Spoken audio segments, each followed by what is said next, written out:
Albert Einstein once said, "Everybody's a genius. But if you judge a fish by its ability to climb a tree, it will live its whole life believing that it is stupid." Ladies and gentlemen of the jury, today on trial we have modern day schooling. Glad you could come. Not only does he make fish climb trees, but also makes them climb down and do a 10-mile run. Tell me, school, are you proud of the things you've done? Turning millions of people into robots, do you find that fun? Do you realize how many kids relate to that fish swimming upstream in class, never finding their gifts, thinking they are stupid, believing they are useless? Well, the time has come, no more excuses. I call school to the stand and accuse him of killing creativity, individuality, and being intellectually abusive. He's an ancient institution that has outlived his usage. So, Your Honor, this concludes my opening statement, and if I may present the evidence of my case, I will prove it. Proceed. Exhibit A. Here's a modern day phone. Recognize it? Here's a phone from 150 years ago. Big difference, right? Stay with me. Here's a car from today, and here's a car from 150 years ago. Big difference, right? Well, get this. Here's a classroom of today, and here's a class we used 150 years ago. Now, ain't that a shame? In literally more than a century, nothing has changed. Yet you claim to prepare students for the future? But with evidence like that, I must ask, do you prepare students for the future or the past? I did a background check on you and let the record show that you were made to train people to work in factories, which explains why you put students in straight rows, nice and neat, tell them sit still, raise your hand if you want to speak, give them a short break to eat, and for 8 hours a day, tell them what to think. Oh, and make them compete to get an A letter which determines product quality, hence grade A of meat. I get it. Back then, times were different. We all have a past. I myself am no Gandhi. But today, we don't need to make robot zombies. The world has progressed. And now we need people who think creatively, innovatively, critically, independently, with the ability to connect. See, every scientist will tell you that no two brains are the same. And every parent with 2 or more children will confirm that claim.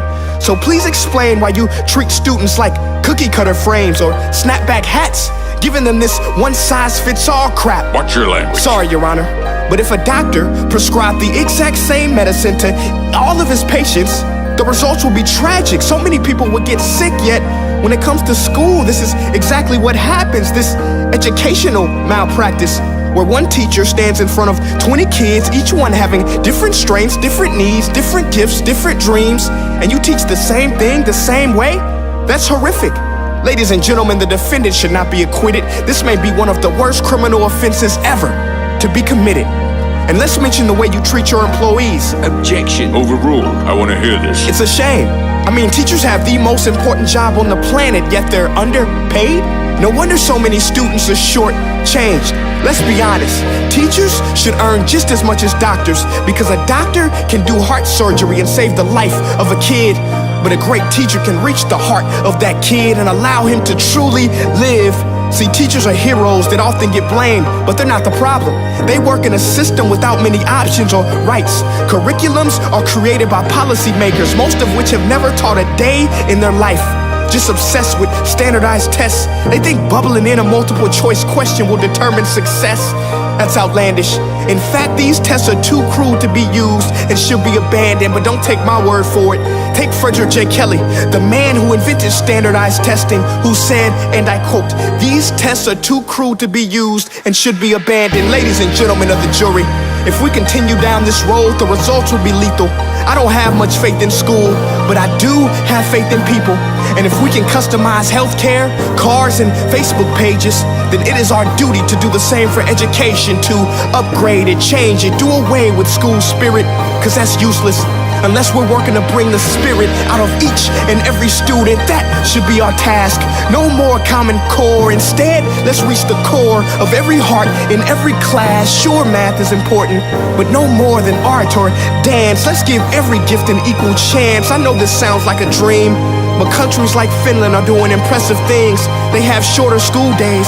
Teachers make a decent wage. Homework is non-existent, and they focus on collaboration instead of competition. But here's the kicker, boys and girls. Their educational system outperforms every other country in the world. Other places like Singapore are succeeding rapidly. Schools like Montessori, programs like Khan Academy. There is no single solution, but let's get moving. Because while students may be 20% of our population, they are 100% of our future. So let's attend to their dreams, and there's no telling what we can achieve. This is a world in which I believe, a world where fish are no longer forced to climb trees. I rest my case.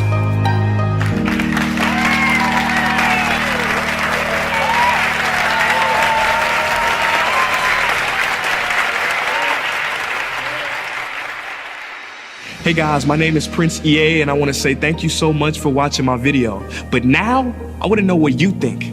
How can we together create a more efficient, effective, and just better future of learning? I want you to visit nestday.com/preorder the future and share your thoughts and ideas on the topic. Peace.